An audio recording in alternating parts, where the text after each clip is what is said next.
അധികാരം അല്ലാഹുവിന്റെ മുന്നിൽ ഏറ്റവും കൂടുതൽ ചോദ്യം ചെയ്യപ്പെടുന്ന കാര്യമാണ്. അഴിമതി അല്ലാഹു വെച്ചു പൊറുപ്പിക്കാത്ത കാര്യമാണ്. നരകത്തിന്റെ വിറക് കൊള്ളിയായിട്ട് മാറുമെടോ.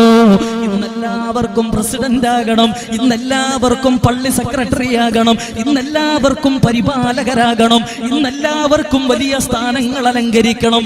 പദവിയും പത്രാസും ആഗ്രഹിക്കാത്ത ഒരാളുമില്ല.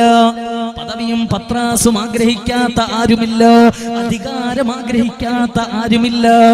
എന്നാൽ എന്റെ പ്രവാചകൻ അവിടൊന്ന് പറഞ്ഞു തരികയാ, അല്ലാഹുവിന്റെ ഹബീബ് അവിടൊന്ന് പറഞ്ഞു തരികയാ, സ്വഹാബാ,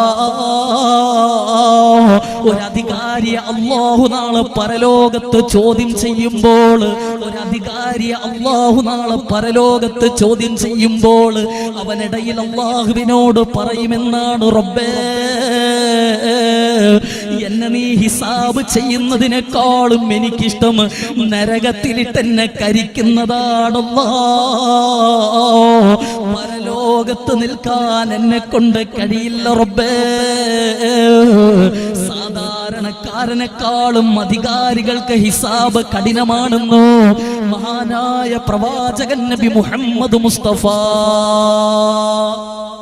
ഭരണാധികാരികളെ അല്ലാഹു വിചാരണ ചെയ്യുമ്പോൾ ആ മനുഷ്യൻ അല്ലാഹുവിനോട് പറയുന്നതാണ്, റബ്ബേ, എന്നെ നീ ഇവിടെ നിർത്തിയിട്ട് വിചാരണ ചെയ്യുന്നതിനേക്കാളും നല്ലത് എന്നെ നീ നരകത്തിലിട്ട് കരിക്കുന്നതാണ് അല്ലാ.